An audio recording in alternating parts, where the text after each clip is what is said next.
आप सभी delivery boys और राइडर्स के संघर्ष के नतीजे अब आने लगे हैं। और गुड न्यूज ये है कि केंद्र सरकार की मिनिस्ट्री ऑफ लेबर ने आप सबके लिए ड्राफ्ट सोशल सिक्योरिटी रूल्स अब जारी कर दिए हैं। ये रूल्स आप सबकी सोशल सिक्योरिटी को सुनिश्चित करने में मील का पत्थर साबित होंगे। मैं केंद्र सरकार की इस पहल का स्वागत करता हूं। और ये सिर्फ इसलिए नहीं हुआ क्योंकि बतौर सांसद मैंने आपका मुद्दा संसद में उठाया। ये इसलिए भी हुआ क्योंकि आप सब ने अपनी आवाज बुलंद करी। शायद इन प्लेटफॉर्म्स ने, कंपनीज ने आपकी आवाज नहीं सुनी, लेकिन सरकार ने सुनी, जिसका स्वागत होना चाहिए।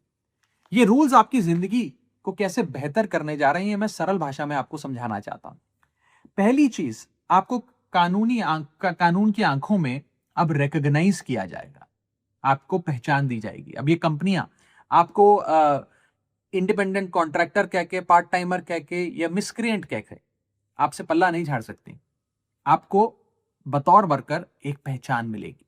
दूसरी चीज, यदि आप किसी एक प्लेटफॉर्म के साथ साल में 90 दिन या एक से ज्यादा प्लेटफॉर्म्स के साथ साल में 120 दिन काम करते हैं, तो आप सोशल सिक्योरिटी के हकदार हो जाएंगे, एलिजिबल हो जाएंगे। तीसरी चीज जो होने जा रही है वो ये है कि आपका अब पंजीकरण होगा, रजिस्ट्रेशन होगा, और सरकारी पोर्टल पर होगा, जिसके चलते आपको एक यूनिवर्सल अकाउंट नंबर मिलेगा और एक डिजिटल आईडी कार्ड मिलेगा। आपको एक सरकारी पहचान मिलेगी। आपको एक कंपनी एक सीक्रेटिव एल्गोरिथम के पीछे छुपकर आपको मिटा नहीं सकती, आपको आपकी आइडेंटिटी को रिमूव नहीं कर सकती। चौथी चीज जो होने जा रही है वो ये है कि अब ये कंपनियां लीगली बाउंड होंगी तमाम वर्कर्स को रजिस्टर करने के लिए, ये डेटा सरकार से शेयर करने के लिए, और हर 3 महीने में इस डेटा को अपडेट करने के लिए। अब कोई बहाने नहीं, कोई एक्सक्यूजेस नहीं, कोई ये कहकर that we are just a tech platform कहकर कोई कंपनी अपनी जिम्मेदारी से भाग नहीं सकती। और अब आपको एक पहचान मिलेगी, जिसके चलते पांचवी चीज जो होने जा रही है वो ये है कि आप सबके लिए एक सोशल सिक्योरिटी फंड बनाया जा रहा है। ये सोशल सिक्योरिटी फंड में कंपनियां, ये प्लेटफॉर्म्स जो हैं, इनको अपनी आमदनी का एक परसेंटेज उसमें जमा करना होगा, और ये फंड आपकी सामाजिक सुरक्षा पे खर्च होगा। ये कोई चैरिटी नहीं है, ये कोई सीएसआर नहीं है, ये कोई बहाना नहीं है, ये एक स्टैट्यूटरी रिक्वायरमेंट है, कानूनी जिम्मेदारी। और छठी और आखिरी चीज जो होने जा रही है वो ये है कि आप सबके लिए एक नेशनल सोशल सिक्योरिटी बोर्ड बनने जा रहा है, जो आपके वेलफेयर के लिए, कल्याण के लिए स्कीम्स बनाएगा, आपकी परेशानियां सुनेगा, और एक एक्सपर्ट कमेटी इन तमाम चीजों पर अध्ययन करेगी। ये जब 6 चीजें होती हैं तो ये दरवाजा खोल देती हैं आपकी सोशल सिक्योरिटी के लिए। सोशल सिक्योरिटी जैसे आपकी accident insurance, health insurance, life insurance, minimum wages, maternity और हेल्थ बेनिफिट्स, पेंशन और ओल्ड एज बेनिफिट्स, और साथ ही साथ ऑक्यूपेशनल सेफ्टी नॉर्म्स। यानी कि आप सबको अब एक इंस्टीट्यूशनल रिकॉग्निशन मिलने जा रहा है।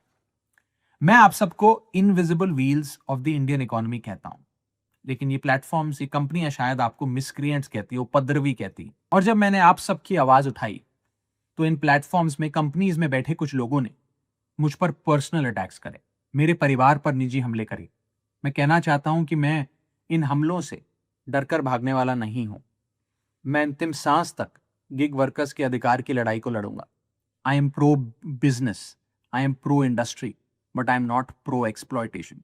संसद में सबसे ज्यादा शायद मैंने इनोवेशन, स्टार्टअप और एंटरप्रेन्योरशिप की बात रखी होगी, लेकिन एक्सप्लॉयटेशन का समर्थन मैं कतई नहीं कर सकता, क्योंकि सुरक्षा कोई नारा नहीं है, सम्मान कोई एहसान नहीं है, और सोशल सिक्योरिटी कोई दान नहीं है। मैं अंत में आप सब गिग वर्कर्स को ये कहना चाहता हूं कि रख हौसला, वो मंजर भी आएगा, प्यासे के पास चलकर खुद समुंदर भी आएगा। थक कर मत बैठ जाना ओ मंजिल के मुसाफिर, मंजिल भी मिलेगी और मिलने का मजा भी आएगा। जय हिंद।